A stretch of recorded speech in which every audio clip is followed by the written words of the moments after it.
বাবারে বাবা, ভাইরাল কিছু পাইলেই হইছে মানুষ, সেটা হচ্ছে একদম মার্কেট আউট করে ফেলে। আসসালামু আলাইকুম এভরিওয়ান, কি অবস্থা সবার? আশা করছি সবাই অনেক ভালো আছেন, আমরাও আলহামদুলিল্লাহ ভালো আছি। তো আজকে হচ্ছে আপনাদের সাথে ভাইরাল একটা আইসক্রিমের রিভিউ দিব। তো সেটা হচ্ছে আমি প্রায় এক সপ্তাহ আগেই হচ্ছে আইসক্রিমটা টেস্ট করেছিলাম, বাট এখনও রিভিউ দেওয়া হচ্ছে না, যেহেতু বাচ্চাদের এক্সাম। আজকে সকাল সকালই হচ্ছে বাচ্চাদেরকে নিয়ে স্কুলে চলে যাচ্ছিলাম, যেহেতু ওদের হচ্ছে আজকেও এক্সাম আছে, ওদের হচ্ছে একদিন পর পর এক্সামটা শুরু হয়। তারপর হচ্ছে বাচ্চাদেরকে স্কুল থেকে নিয়ে আসছি, আর এখন তো প্রচণ্ড গরম, তাই ভাবলাম এই ভাইরাল ডিসকন আইসক্রিমের রিভিউটা হচ্ছে এখন আমি আপনাদের সাথে শেয়ার করব। তো আমি ফ্রিজ থেকে হচ্ছে আইসক্রিমের বক্সটা নামিয়ে নিয়েছিলাম। স্কুল থেকে আসার পর প্রচণ্ড গরম লাগছিল, তখন হচ্ছে আইসক্রিমটা খেতে অনেক বেশি ভালো লাগবে, এর জন্য হচ্ছে আইসক্রিম নামিয়ে নিয়েছি। এখন হচ্ছে আমরা সবাই মিলে ট্রাই করব। আর এই ডিসকন আইসক্রিমের হচ্ছে এটা হচ্ছে কফি উইথ হট চকলেট ফাজ, মানে এই ফ্লেভারের আইসক্রিমটা। তো আইসক্রিমের বক্সের ভিতরে হচ্ছে 6 পিস কোন আইসক্রিম ছিল, ডিসকোন আইসক্রিম। স্যাভয়ের আইসক্রিমগুলো বরাবরই আমার অনেক বেশি ভালো লাগে, তো এখন হচ্ছে আমি বেশিরভাগ সময়ই স্যাভয়ের আইসক্রিমগুলোই খাই, যেহেতু স্যাভয় আইসক্রিমটা আমাদের বাড়ির পাশেই বানানো হয়, মানে আমাদের সোনারগাঁয়ে বানানো হয়। আমাদের গ্রাম থেকে একদম আইসক্রিমের ফ্যাক্টরিটা খুব সুন্দর করে দেখা যায়, এর জন্য ভালো লাগে, যেহেতু আমাদের এলাকারই আইসক্রিমটা হচ্ছে সোনারগাঁয়ের, এর জন্য এই আইসক্রিমের প্রতি আমার অনেক বেশি মায়া টান।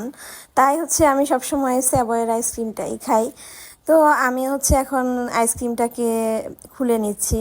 খুলে নেওয়ার পর দেখলাম যে উপরের অংশে অনেক মোটা করে একটা চকলেটের লেয়ার। তো এইটা দেখে আমার অনেক বেশি ভালো লেগেছে, যেহেতু আমার চকলেট অনেক পছন্দ।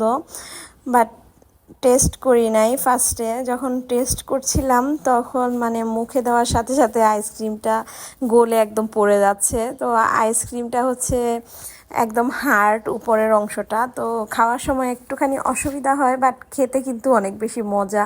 তো আমি হচ্ছে এটা আস্তে আস্তে বসে বসে খেয়েছি, বাসায় মানে সবাই মিলেই খেয়েছি। তো আমার কাছে এতটাই টেস্ট লেগেছে আইসক্রিমটা, আর উপরের অংশটাও অনেক বেশি মজা ছিল। বাট এটা হচ্ছে খুব সাবধানে খেতে হবে আইসক্রিমটা, বাহিরে তো একদমই মানে খাওয়া যাবে না। আমরা যারা মেকআপ করি তাদের হচ্ছে মেকআপ টেকআপ লিপস্টিক সব নষ্ট হয়ে যাবে। তো এই তো আইসক্রিমটা সবাই মিলে অনেক মজা করে খেয়েছি। আমার কাছে তো পার্সোনালি অনেক বেশি মজা লেগেছে, আপনাদের কাছে কার কেমন লেগেছে অবশ্যই কমেন্ট করে জানাবেন।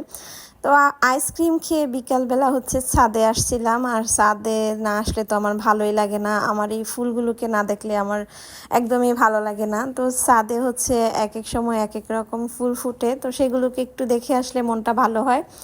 দেন সন্ধ্যা হয়ে গিয়েছে, এখন হচ্ছে সন্ধ্যার নাস্তা রেডি করেছি। আজকে হচ্ছে চিকেন নাগেটস অ্যান্ড হচ্ছে চিকেন ললিপপগুলো হচ্ছে আমি ফ্রাই করেছি, যেহেতু বাসায় গেস্ট আছে, মানে আমার ননাসের ছেলে আছে, ওর জন্য হচ্ছে নাস্তাগুলো বানিয়েছি। তো আমরা মেনলি এমনি হালকা পাতলাই নাস্তা করি সন্ধ্যায়, তেমন হেভি কোনো কিছুই করি না।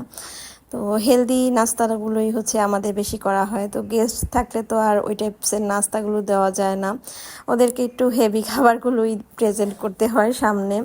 তো এরপর হচ্ছে আমি এখানে খুব সুন্দর করে চিকেন ললিপপ আর হচ্ছে চিকেন নাগেটসগুলো ভেজে নিয়েছি, তারপর হচ্ছে সবাইকে এখন টেবিলে সার্ভ করে দিচ্ছিলাম।